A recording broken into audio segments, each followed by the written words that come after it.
Lors d'une mêlée, le joueur mobilise l'ensemble de ses ressources. Mentale, en ayant la volonté de maîtriser son adversaire, de se surpasser. Physique, entre autres en utilisant ses qualités de force, explosivité, souplesse. Tactique, en adaptant son action à la réponse de l'adversaire. Et technique, en étant capable de faire le geste efficace. Les situations proposées visent à développer en sécurité les compétences mobilisées lors du déroulement chronologique de la mêlée. Pendant la phase correspondant au crunch ou flexion, les joueurs se positionnent et se lient entre eux. Chaque première ligne doit avoir sa tête décalée par rapport à celle de son vis-à-vis. Les têtes sont placées oreille contre oreille. Pendant la phase correspondant au bind ou lié, les joueurs doivent maintenir une posture en se liant avec leurs adversaires. Pendant la phase du set ou jeu, les joueurs s'engagent et réagissent à des pressions de la part de leurs adversaires et de leurs partenaires. Les joueurs poussent quand le ballon quitte les mains du demi de mêlée. Nous avons donc identifié 4 thématiques: la posture, les interactions avec les adversaires et les partenaires, les liaisons et l'engagement. Pour chaque thématique, nous vous proposons des situations de différents niveaux de difficulté. La détermination du niveau de difficulté des situations tient compte des critères suivants. Simple. Support fixe, pas de pression, pas de mouvement, les cervicales sont libres, beaucoup d'appui, joueur seul, pas d'incertitude de l'opposition. Complexe, support dynamique, pression de partenaires et ou d'adversaires, du mouvement, les cervicales sont prises, peu d'appui, plusieurs joueurs, incertitude de l'opposition. Votre choix pour la mise en œuvre de telle ou telle situation doit reposer sur l'évaluation du niveau initial de vos joueurs. Nous conseillons de mettre en œuvre très régulièrement quelques-unes des situations qui vont suivre.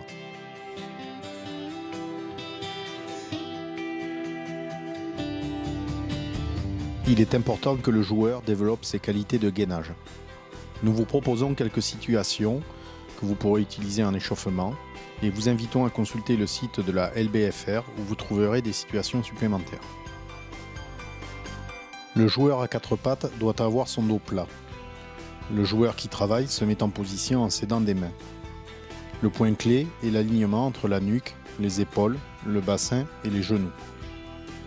Moins les épaules sont en appui sur le joueur à 4 pattes, plus l'exercice est difficile. Si le joueur effectue bien cet exercice, vous pouvez complexifier. En demandant de bouger une jambe, en demandant de tourner autour du joueur à 4 pattes, en demandant de suivre le joueur à 4 pattes. Le déplacement se fait en fréquence et le joueur doit garder la bonne posture. Les joueurs décollent les genoux en s'aidant d'une main. La tête est relevée, le dos plat. On peut supprimer l'aide de la main. Si les joueurs maîtrisent l'exercice précédent, on leur demande de bouger. Ici, la tête est imbriquée, l'exercice est plus difficile. Les joueurs se mettent en place en s'aidant d'une main. Puis, sans les mains. Si la posture est maîtrisée, on peut demander aux joueurs de rapprocher leurs genoux du sol et de le redécoller, ou bien de pivoter.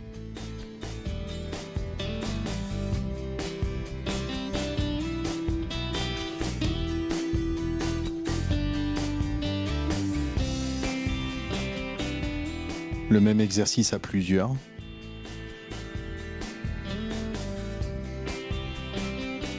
Lorsqu'ils se déplacent, les joueurs ne doivent pas croiser leurs appuis. Pour la sécurité, lorsque les joueurs tombent, il est essentiel qu'ils s'étendent sans garder d'appui au sol. Pour que le joueur acquiert le plus facilement possible le bon positionnement, le mettre en appui au jouk en le faisant partir les genoux au sol. La position de référence, le dos est plat, la tête est en extension, les genoux légèrement derrière les hanches et le plus proche possible du sol. Quand le joueur maîtrise la posture, on lui demande de pousser. Il pousse par petits pas, les fesses le plus vers l'arrière, les genoux restent proches du sol et le bassin à la même hauteur que les épaules. Le même exercice avec un support mobile.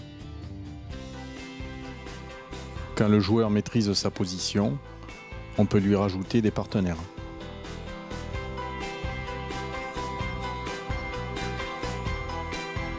Les dos sont plats et bien alignés, les genoux restent proches du sol. Si les joueurs maîtrisent bien leur posture, on leur demande de pousser. Dans ces situations, on recherche toujours les mêmes comportements, mais avec des supports différents.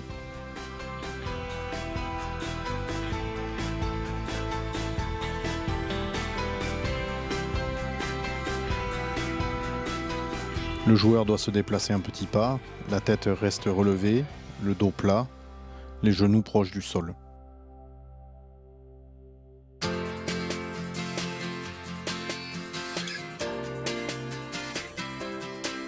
Les situations suivantes visent à améliorer la capacité du joueur à s'adapter efficacement à des pressions. Le joueur vert varie les pressions. Le joueur noir doit toujours garder la bonne posture. Pour cela, il regarde son partenaire, se déplace en fréquence et en petits pas. On peut complexifier la situation en augmentant le nombre de joueurs. Les joueurs se déplacent toujours en fréquence et en petits pas. Ils doivent coordonner leur action.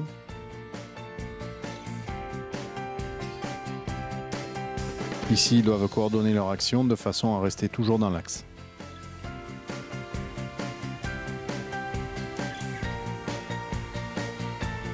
Ici aussi, les joueurs verts doivent rester dans l'axe. Ils ont la tête imbriquée. L'exercice est plus complexe.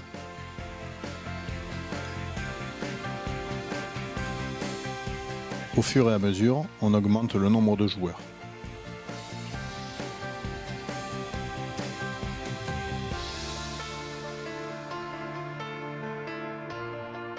Les joueurs doivent coordonner leur action. Les épaules doivent rester toujours parallèles à la ligne de but adverse.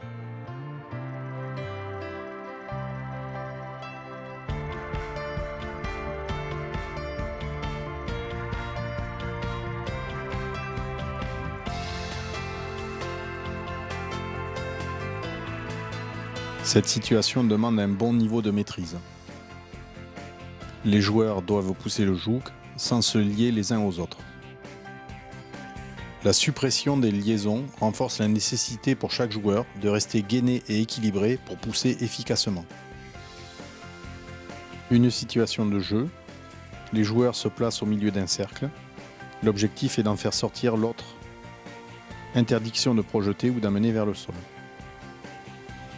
On peut démarrer la situation en se mettant les mains en appui sur les épaules, ou bien la complexifier en imbriquant les têtes.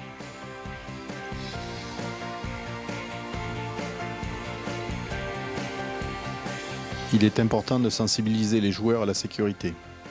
Pour cela, ils doivent s'entraîner à tomber.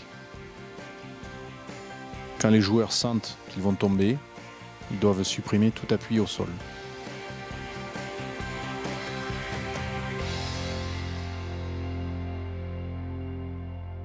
Les joueurs de première ligne se lient entre eux dans l'ordre qui leur convient. Les épaules des piliers doivent être dégagées. Pendant toute la phase de liaison, les premières lignes doivent bouger le moins possible. Les dos sont déjà placés. Quand ils sont prêts, ils donnent un signal à leur seconde ligne. Ceux-ci viennent se placer sans les déséquilibrer. Il est conseillé de demander aux secondes lignes de passer leur tête le plus près possible des genoux des premières lignes pour venir caler leur épaule sous le pli fessier.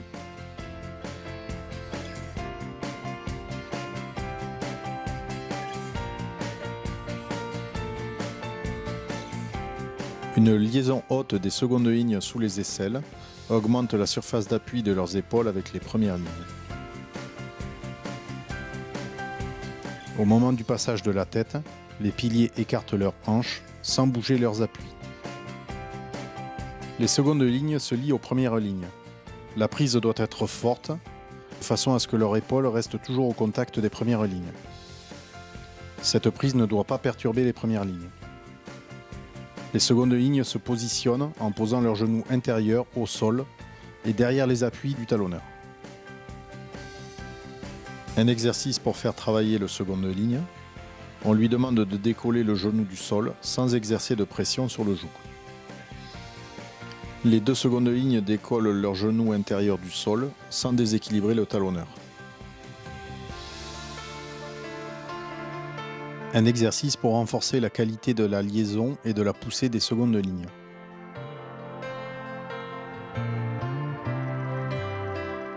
On demande aux joueurs de pousser au jouk sans le talonneur.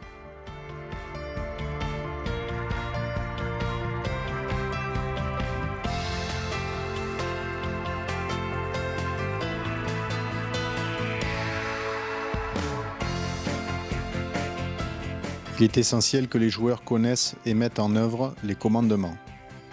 Seul, à plusieurs.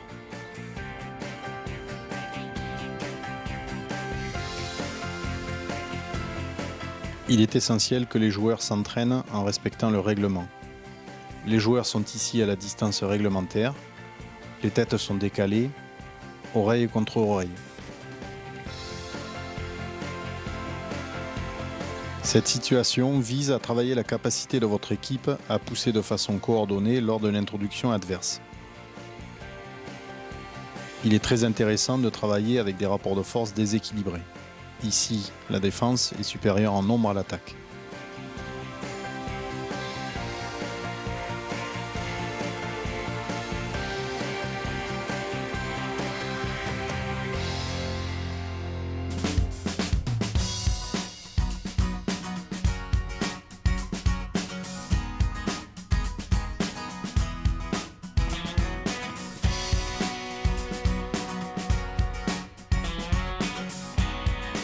Demi de mêlée et talonneur doivent travailler la coordination de leurs actions. Le demi de mêlée doit considérer l'introduction comme une passe. Il doit veiller à soigner la vitesse et la précision de l'introduction. Le ballon doit rouler sans rebond jusqu'à rencontrer le pied du talonneur.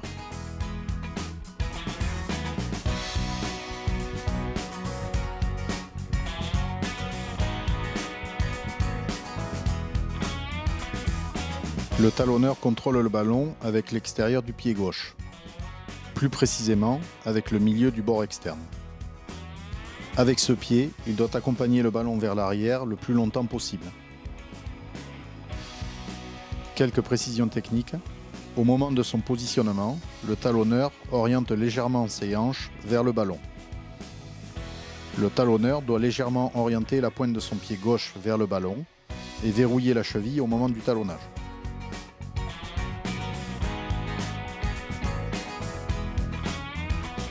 Cette situation vise à améliorer la capacité de l'équipe qui est à l'introduction à contrôler l'adversaire et la circulation du ballon, l'équipe attaquante est en surnombre.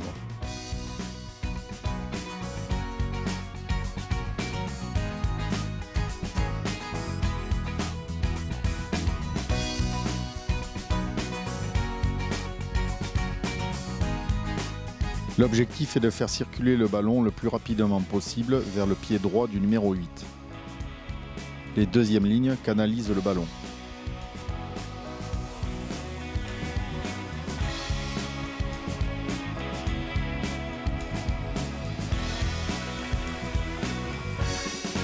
Une situation pour travailler le contrôle du ballon. Le numéro 8 doit garder le ballon au niveau de son pied droit. Il le contrôle avec l'intérieur du pied, en gardant les épaules au contact des secondes lignes. Une situation pour travailler le départ du numéro 8.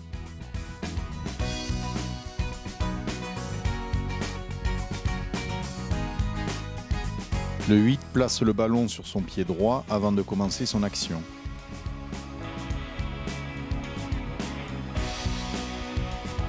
Il ramasse le ballon en un seul mouvement, sans relever les épaules quand il se détache de ses secondes lignes. Son objectif est d'avancer en se sortant de la pression du troisième ligne adverse.